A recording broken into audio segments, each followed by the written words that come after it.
Bienvenue dans le podcast Se traiter en première classe, où chaque épisode est une invitation à explorer le voyage le plus significatif de ta vie, celui vers la version de toi-même qui te rend humble et fier.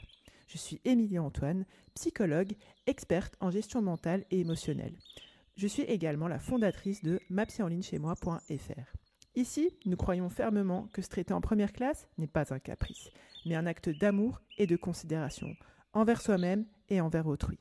Dans ce podcast, je te donne des clés pour dépasser tes croyances limitantes, tes blocages, tes autosabotages et faire évoluer ton mindset et ta gestion émotionnelle sans souffrir et sans galérer.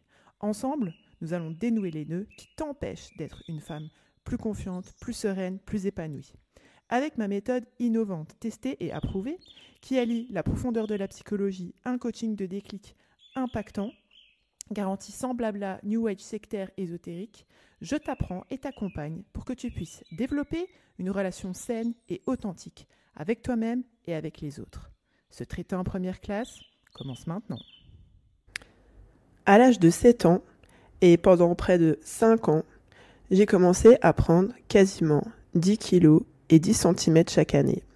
À 8 ans, je faisais 1m42 pour une quarantaine de kilos. À 9 ans, 1m53 pour une cinquantaine de kilos. À 10 ans, 1m62 pour une soixantaine de kilos, jusqu'à atteindre plus de 70 kilos à l'entrée en 6e. Je n'aime pas ce corps. Bienvenue dans l'épisode numéro 98 de l'émission Se traiter en première classe. Aujourd'hui, on va discuter justement du fait de ne pas aimer son corps, d'avoir des problèmes pour accepter ce corps. Personnellement, quand je suis arrivée justement en troisième, lapsus révélateur, on me prenait pour une troisième, alors que je mettais juste les pieds au collège. Et j'ai continué à prendre du poids jusqu'à peser près de 80 kilos pour 1m76 en quatrième. J'étais grosse, je me sentais grosse. Et bien sûr, on manquait pas de me rappeler que j'étais forte, entre guillemets.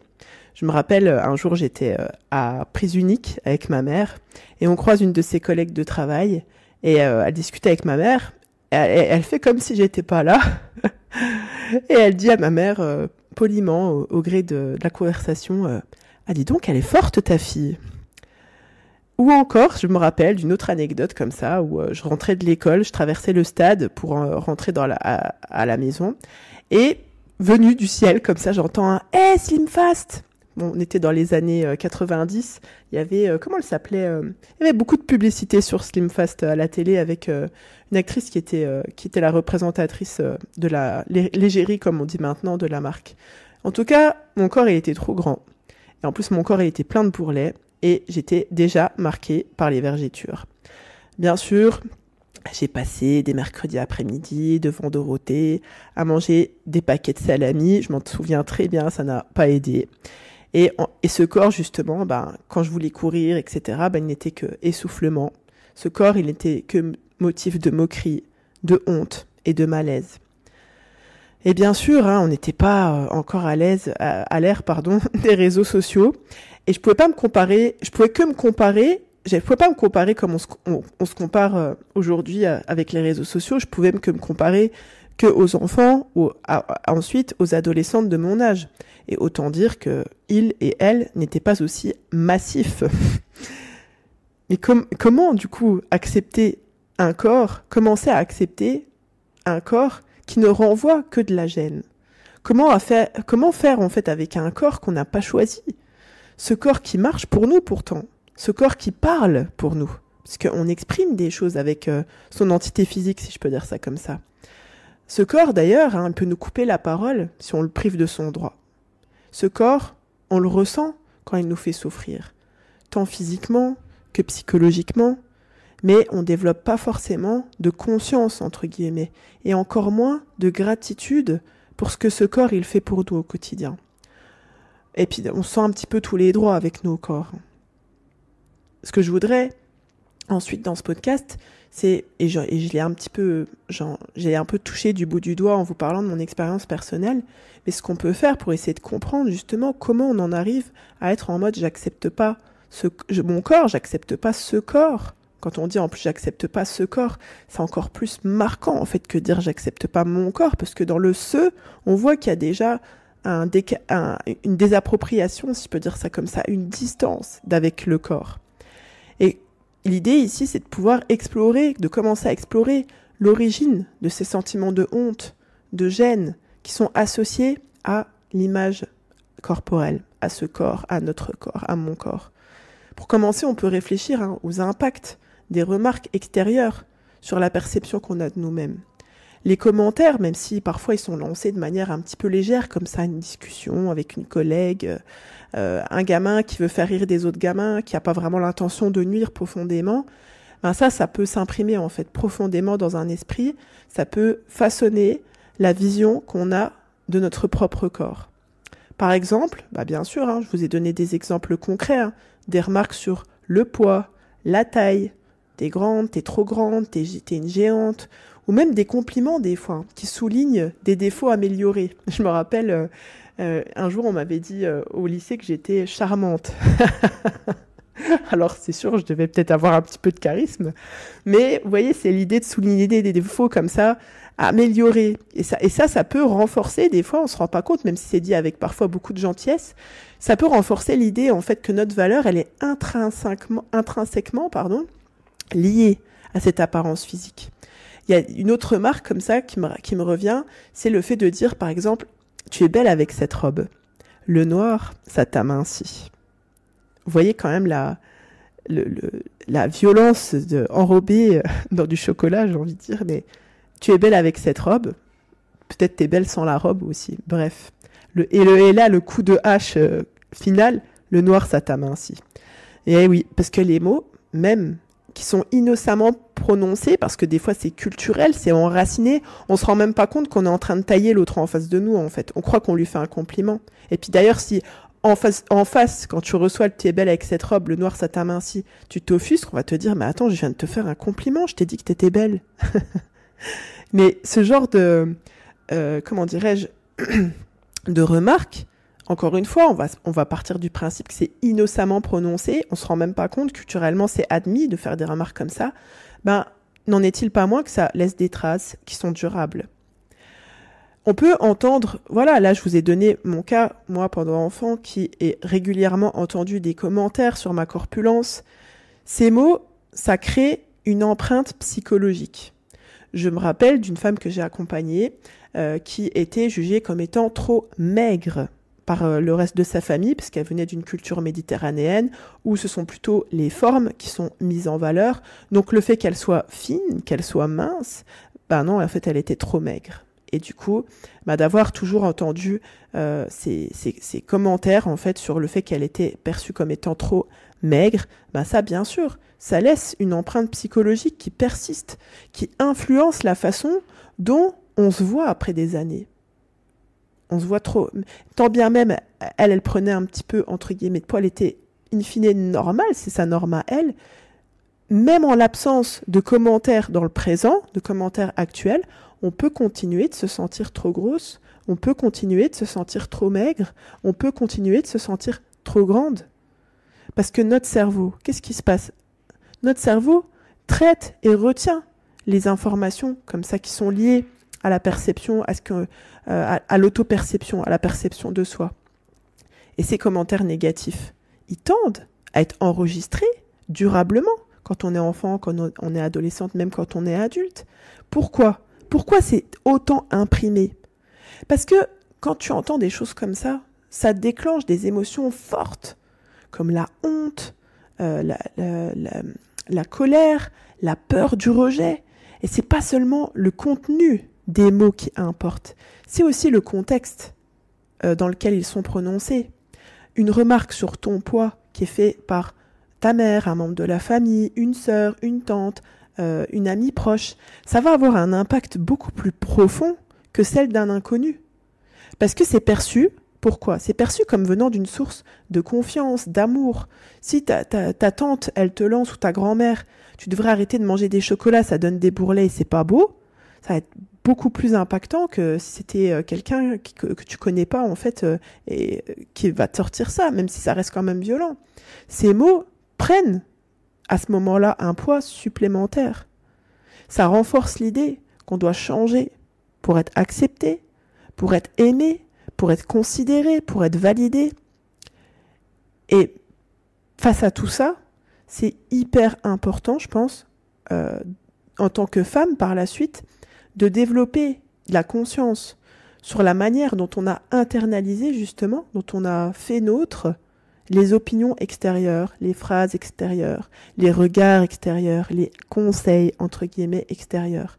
Et vraiment cette prise de conscience, ça peut être justement le premier pas vers la libération de cette insécurité corporelle en fait qui a été insinuée en nous. Et ça peut être le début de ce voyage justement vers l'acceptation de soi, impliquant l'acceptation de notre corps, de nos corps. Et reconnaître que ces sentiments de honte, de gêne, de tristesse, de frustration, de colère, c'est souvent le résultat d'influences extérieures. Et ça nous permet de commencer à les questionner justement. Et éventuellement, mais je pense que c'est un des buts ultimes, si je puis dire, de déconstruire. Parce que quand on aborde ces questions, on peut commencer à, si je peux dire ça comme ça, à reprendre le pouvoir, à reprendre le volant sur notre propre image. Et à faire quoi ? À changer justement ce récit qu'on se raconte sur notre propre corps. On peut passer de « t'es trop grande » à « t'es grande comme les mannequins ». Pardon. Ça implique quoi ? Ça implique de remettre en question les normes de beauté qui sont imposées par la société, de les remettre en question, de s'en détacher, de chercher à comprendre en fait ce qui, dans notre histoire personnelle, familiale, sociétale, a façonné cette perception qu'on a de nous-mêmes, de notre corps, de notre langage interne. Ça, c'est vraiment un des tenants et les aboutissants du bootcamp MaPsyCampus. Ce travail de réflexion, d'auto-analyse, d'introspection, d'accord, il est essentiel si tu veux établir une relation plus saine et plus bienveillante, bien sûr avec toi de manière générale, mais avec ton corps aussi. Parce que qu'est-ce qui se passe ? C'est quoi les conséquences psychologiques ? Quelles sont les conséquences psychologiques et émotionnelles du fait d'être en mode « je déteste ce corps, je n'aime pas ce corps ». C'est quoi les répercussions ? Quelles sont les répercussions psychologiques, émotionnelles quand t'es pas à l'aise, mais carrément que t'es dans le rejet ? Bien sûr, ça va influencer l'estime de soi, les interactions avec toi-même, comment tu vas te traiter, comment tu vas interagir avec les autres. Il faut imaginer comment c'est pesant de porter au quotidien le fardeau d'un mal-être corporel. C'est pas simplement une question d'image, c'est vraiment une situation qui imprègne profondément notre expérience de la vie. Quand tu te sens pas bien dans ta peau, ça peut vraiment sérieusement miner l'opinion même que tu as de tes propres capacités, ce qu'on appelle aussi dans le langage courant la confiance en soi, mais que je préfère nommer le sentiment d'efficacité personnelle. C'est parce que qu'est-ce qui se passe ? C'est comme si chaque regard sur toi, ça devient un jugement, ça devient quelque chose qui, comme une menace. Chaque commentaire, ça peut être une confirmation aussi de tes propres inquiétudes. Ça peut être perçu aussi comme une menace. Il n'y a pas longtemps, j'avais regardé une vidéo sur YouTube, c'était un témoignage d'une femme qui était en obésité et qui parlait de sa crainte, la crainte qu'elle avait que les autres se disent qu'elle puisse être une femme négligée à cause de son surpoids. Mais ça, c'est terrible, comme je vous disais tout à l'heure. J'avais accompagné une femme qui était menue de nature. Cette femme, elle était menue de nature. Et elle avait toujours cette crainte qu'on pense qu'elle était anorexique à cause de sa petite corpulence. Alors que pas du tout. Juste, elle était fine. Sans même qu'on s'en rende compte, on peut commencer comme ça à se dévaloriser. Et ça amène à éviter des situations après, parce qu'on appréhende que dans ces situations avec l'autre, on va se sentir, entre guillemets, mis à nu, on va se sentir jugé, rabaissé. Puis quand on a vécu en plus du harcèlement, on peut sentir la rencontre avec l'autre comme une menace potentielle. Et ça, forcément, ça va nous pousser à se dérober en fait face à des activités de groupe, à des rencontres, à des nouvelles rencontres, à même des opportunités professionnelles, relationnelles, simplement parce que c'est encore plus subtil que on a peur de ne pas être jugé ou on a peur d'être rejeté sur son apparence. C'est encore pire, si je peux dire. Ça peut être aussi la peur de ne pas supporter, de vivre encore à nouveau le rejet, le jugement, etc. Et bien sûr, cette insécurité, elle engendre un isolement. J'avais accompagné une femme qui ne sortait plus de chez elle parce qu'elle était porteuse d'un handicap qui avait atrophié ses jambes. Elles avaient déjà arrêté de grandir à un certain stade, puis après le fait qu'elles ne pouvaient plus les utiliser, ça a créé une atrophie, il y a une atrophie musculaire, etc. Et elle, ce qui l'avait traumatisée, c'était les remarques des médecins qui avaient commenté ses jambes devant des étudiants. En fait, elle subissait une énième opération, d'accord ? Et le médecin est rentré avec des étudiants dans la chambre en commentant ses jambes comme si elle n'était pas là, sans aucun égard pour elle, qui était témoin de ce descriptif odieux, parce que c'était vraiment utilisé avec des mots violents pour elle. Et ça a été un traumatisme.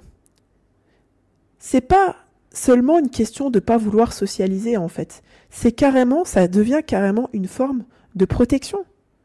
Tu cherches à te protéger contre le jugement, contre la peur d'être vu au moment où tu te sens le plus vulnérable.